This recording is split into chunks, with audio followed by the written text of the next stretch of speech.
Hello தோழர்களே, எல்லாருக்கும் வணக்கம். Welcome back to my channel.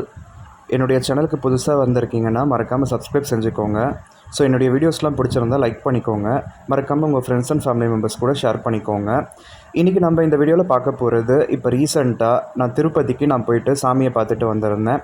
சாமியை மட்டும் பார்க்கல, இயர்லி ஒன்ஸ் மட்டுமே நடக்கக்கூடிய முக்கோட்டி ஃபெஸ்டிவல்னு சொல்லக்கூடிய அந்த தும்புரு திருத்தத்துக்கும் போயிட்டு நான் நீராடிட்டு நான் வந்திருக்கேன். அது ட்ரெக்கிங் எக்ஸ்பீரியன்ஸ் நல்லாயிருக்கும். நான் என்னுடைய சேனலில் நான் ரீசெண்டாக போட்ட வீடியோஸ் எல்லாமே நீங்கள் பாருங்கள். ஸோ அந்த தும்புரு திருத்தமெல்லாம் எவ்வளோ அழகாக இருக்குது பாருங்கள். அந்த மலை, அந்த பயணம், அந்த ட்ரெக்கிங் எக்ஸ்பீரியன்ஸஸ்ஸு, அதில் இருக்க அந்த ஓடைகள், அது என்ன சொல்லுவாங்க, குட்டைகள்னு சொல்லுவாங்களா, அந்த இது எல்லாமே நல்லாயிருக்கும், நீங்கள் பாருங்கள். ஸோ அதே போல் அது எல்லாத்தையும் நான் பண்ணிவிட்டு நான் ரிட்டன் மலையில் 2 நாள் நான் தங்கியிருந்தேன்.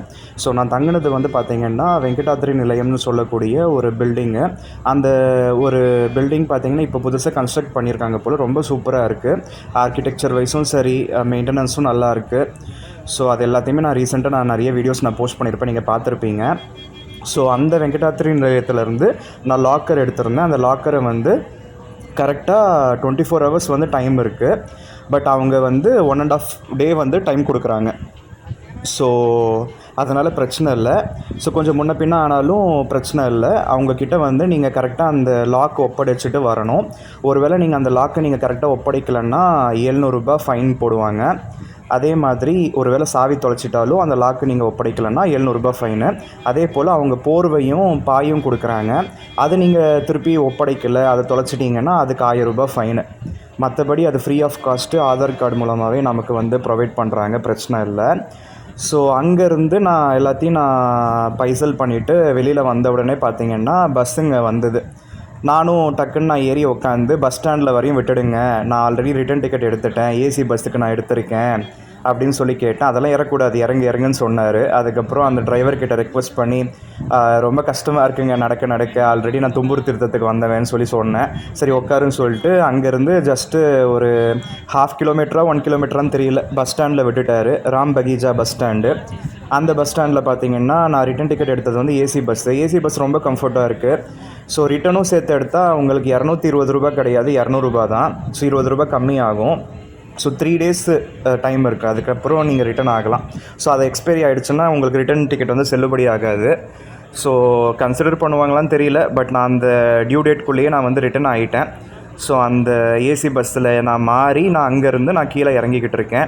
ஸோ நான் கீழே இறங்குறப்ப எடுத்த அந்த வீடியோஸ் எல்லாமே இங்கே பார்க்குறீங்க. ஸோ நான் ஏறுறப்ப நான் மாறி உக்காந்துட்டேன் இல்லையா. இந்த வாட்டி டிரைவர்கிட்ட கேட்டேன். டிரைவர் என்ன சொன்னார், டிரைவர் ரைட் சைடு உட்காந்துட்டு இருப்பார்ல, லெஃப்ட் சைடு உட்கார சொன்னார். நானும் லெஃப்ட் சைடு உட்காந்தேன். ஸோ லெஃப்ட் சைடு கிடச்ச வியூஸ் எல்லாம் தான் நான் காமிச்சிக்கிட்டு இருக்கேன், பார்த்துட்ருக்கீங்க. சூப்பராக தான் இருந்தது.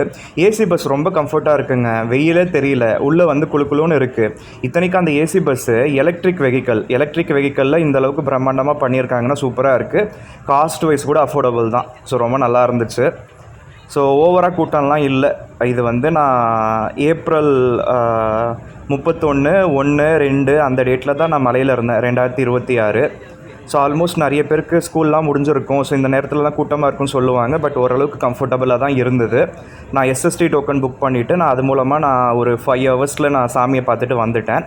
ஸோ தர்ம தர்ஷனம் க்யூவில் போய் நின்றீங்கன்னா மேக்ஸிமம் 8 ஹவர்ஸில் to 10 ஹவர்ஸ் தான் ஆச்சுன்னு சொன்னாங்க. ஆனால் அதே தர்ம தரிசனத்தில் நான் 38 மணி நேரம்லாம் நான் இருந்து நான் சாமியை பார்த்துட்டு வந்த காலமெல்லாம் இருக்குது. உள்ளே போயிட்டால் ஒரு நாள் முழுக்க, 1.5 நாள் முழுக்க அங்கேயே நம்ம தங்குற மாதிரி ஆகிடும். ஆனால் அங்கே ஃப்ரீக்வெண்ட்டாக நமக்கு பிரசாதம் கொடுத்துக்கிட்டே இருப்பாங்க. ஸோ பாத்ரூம் வசதி எல்லாம் கூட உள்ளுக்குள்ளவே இருக்குது. ஸோ எல்லாமே நல்லாவே மெயின்டைன் பண்ணுறாங்க, டிடிடி தான். ஸோ இந்த மலை இறங்குறப்ப, நீங்கள் பஸ்ஸில் இறங்குறப்ப கூட பார்த்தீங்கன்னா அந்த ஸ்டெப்ஸு நடந்து போடுவாங்கல்ல, அது எல்லாமே உங்களால் பார்க்க முடியும். அது எல்லாமே கனெக்டிவிட்டி இருக்கும். ஸோ மக்கள் எல்லாம் பார்த்திங்கன்னா ஒரு பக்கம் நடந்து போகிறாங்க, நம்ம பஸ்ஸு கீழே இறங்குது. ஸோ பார்த்திங்கன்னா நம்ம சாமியை சேவிச்சுட்டு நம்ம திருப்தியாக இறங்கிட்டு இருக்கோம். அவங்க சாமியை சேவிக்க திருப்தியாக ஒவ்வொரு படிக்கட்டுக்கும் மஞ்சள் குங்குமம்லாம் பூசிக்கிட்டு அவங்க வேண்டுதலை சுமந்துட்டு அவங்க நடந்து போகிறாங்க, பார்த்திங்களா. ஸோ அந்த பஸ்ஸில் நம்ம அந்த மலைப்பாதையில் ட்ராவல் பண்ணுறப்ப அந்த ஹேர் பெண்டுன்னு சொல்லுவோம்ல, அந்த பெண்டிலெல்லாம் வரப்பெல்லாம் சூப்பராக இருக்கும். அது ஒரு த்ரில்லிங் எக்ஸ்பீரியன்ஸ் தான். இப்போ நல்லாவே பேரிகேட்லாம் போட்டிருக்காங்க. அதே போல் அந்த காட் ரோடுன்றது நல்லா பெருசாக்கியிருக்காங்க, மெயின்டைன் பண்ணியிருக்காங்க. ஸோ அதனால் சேஃபாகவும் நம்மளால் வந்து ட்ராவல் பண்ண முடியுது, பயப்பட வேண்டிய அவசியம் இல்லை. எத்தனை காலமாக 2000 வருஷமாக வந்து திருமலை வந்து இருக்குது இல்லையா, நம்ம முன்னோர்கள் எல்லாம் போயிட்டு வந்த ஒரு கோயிலுக்கு நம்மளாலையும் போயிட்டு வர முடியுதுன்னா சந்தோஷமாக இருந்தது. அந்த இறங்குறப்ப பார்த்திங்கன்னா அந்த ஹில் வியூஸ் எல்லாம் சூப்பராக இருக்கும், சான்ஸே இல்லை. பச்சை பசேல்னு அவ்வளோ நல்லா இருக்கும், நல்ல ஒரு பாசிட்டிவ் வைப்ஸ் கிடைக்கும். இப்போ பார்த்திங்கன்னா இந்த மாதிரி புதுசாக இந்த ஃபுட் ஓவர் பிரிட்ஜெல்லாம் கட்டியிருக்காங்க பாருங்கள்.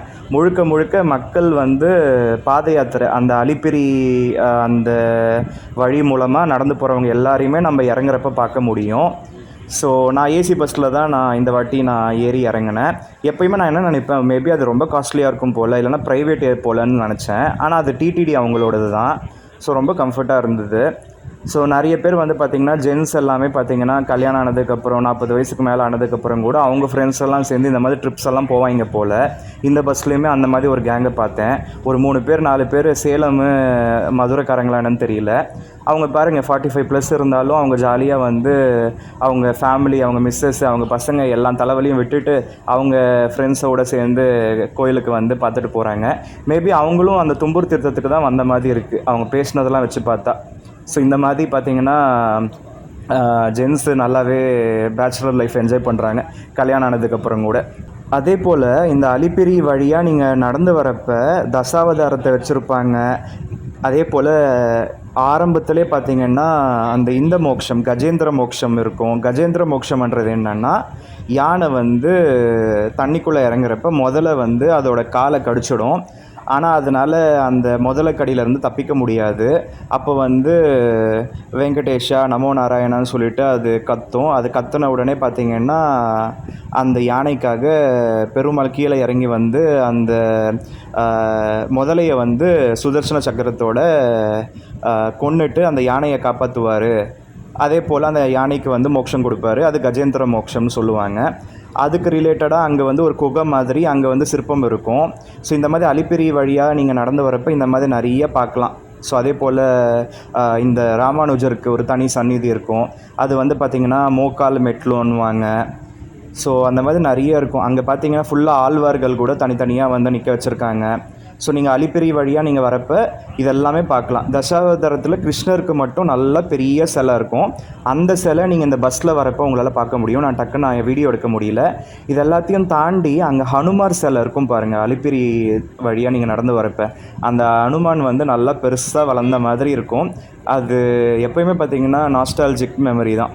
நான்லாம் திருமலைக்கு நிறைய தடவை போயிட்டு வந்தாச்சு. ஆனால் எப்போயுமே அந்த அலிப்பிரி வழியாக நடந்து போகிறப்ப அந்த ஆஞ்சநேயர் கோயில், அந்த ஆஞ்சநேயர்ன்றது கோயிலெல்லாம் இல்லை, வெட்ட வெளியில் தான் நல்லா வந்து வளர்ந்து நிற்பார். கீழே வந்து பார்த்திங்கன்னா அலிப்பிரி ஏறுறதுக்கு முன்னாடியே கருடரை வந்து நீங்கள் சேவிக்கலாம். ஸோ இங்கே கீழே கருடர், அங்கே மேலே வந்து ஆஞ்சநேயர். இவங்க 2 பேரையுமே பார்த்தா தான் அந்த மலைக்கு போயிட்டு வந்த திருப்தி கிடைக்கும். அது எப்போ போய் பார்த்தாலுமே அந்த ஒரு நல்ல ஒரு பாசிட்டிவ் வைப்பும் நல்லாவே இருக்குது. முன்னாடியெல்லாம் பார்த்திங்கன்னா அந்த ஹனுமார் பெரிய சிலைக்கிட்ட வந்து பயோமெட்ரிக் டோக்கன்லாம் கொடுத்துட்ருந்தாங்க. இப்போ அதெல்லாமே ரிமூவ் பண்ணிட்டாங்களாம். உங்களுக்கு ஃப்ரீ டோக்கன் வேணும்னா நீங்கள் இந்த விஷ்ணு நிவாசம் காம்ப்ளெக்ஸு, ஸ்ரீனிவாசம் காம்ப்ளெக்ஸு, இல்லைனா அலிப்பிரி கிட்ட இருக்க அந்த பூதேவி காம்ப்ளெக்ஸு, இந்த மாதிரி ஒரு 3 இடம் இன்னொரு இடத்துலையும் தராங்க போல். அது எங்கேன்னு எனக்கு சரியாக தெரியல. அது வந்து ஸ்ரீவாரிமெட்டு வழியாக போகிறப்ப தருவாங்க போல். ஸோ இந்த மாதிரி இங்கே எங்கேயாவது போய் வாங்கினீங்கன்னா தான் உங்களுக்கு ஃப்ரீ டோக்கன்ஸ் அவைலபிளாக இருக்குது. அது மூலமாக தான் நீங்கள் வந்து சாமி தரிசனம் வந்து பண்ணிக்க முடியும். ஸோ அப்படி சுற்றி மலை இறங்குனதே தெரியல பாருங்கள். ஸோ ரொம்ப நல்லா இருந்தது வியூஸு. இப்போ நீங்கள் பார்க்குறது எல்லாமே திருப்பதி ரயில்வே ஸ்டேஷன், அது புதுப்பிச்சுக்கிட்டு இருக்காங்க. ஸோ இங்கே எப்போயுமே கூட்டம் இருக்குங்க. டிக்கெட் வந்து நான் போய் கேட்குறேன், அதெல்லாம் இங்கே இல்லை போப்போன்னு சொல்கிறாங்க. அந்த டிக்கெட் கவுண்டர் ரொம்ப சின்ன டிக்கெட் கவுண்டர் தான். திருப்பதி எவ்வளோ பெரிய ஊர், ஆனால் அந்த டிக்கெட் கவுண்டர் அத்தனோண்டு இருக்குது. அதில் ஹிந்தி மட்டும்தான் பேசுவாங்க, தெலுங்கு பேச மாட்டேங்கிறாங்க, தமிழ் பேச மாட்டேங்கிறாங்க, இங்கிலீஷ்க்கு பதில் சொல்ல மாட்டேங்கிறாங்க. நான் என்ன கேட்டேன், இந்த மாதிரி திருநின்ற ஊருக்கு லோக்கல் பேசஞ்சர் ட்ரெயின் இருக்கா அப்படின்னு சொல்லி கேட்டால் அதுக்கு டிக்கெட் கொடுங்கன்னு கேட்டால் அதெல்லாம் இல்லை அப்படின்னு சொல்லிட்டு ரொம்ப ஹார்ஷாக பிஹேவ் பண்ணுறாங்க. ஸோ அங்கே டிக்கெட் கொடுக்கவும் மாட்டேங்கிறான். அதுக்கப்புறம் நான் அங்கே இருந்து ஒரு ட்ரெயின் பிடிச்சி நான் ரேணிகுண்டாவில் இறங்கிட்டேன். என் பின்னாடியே டிக்கெட் செக் பண்ணுறதுக்கு ஒரு டிடிஆர் வந்துட்டான். அவன் மட்டும் என்கிட்ட செக் பண்ணியிருந்தான்னா, நீ ரேணிகுண்டாவாக இருந்தாலும் நீ டிக்கெட் எடுக்காமல் வரலாம், ஃபைன் போடுன்னு சொல்லிட்டு அவன் வந்து தீட்டிருப்பான். ஆக்சுவலாக இன்னொரு டிடிஆர் கண்டுபிடிச்சான்.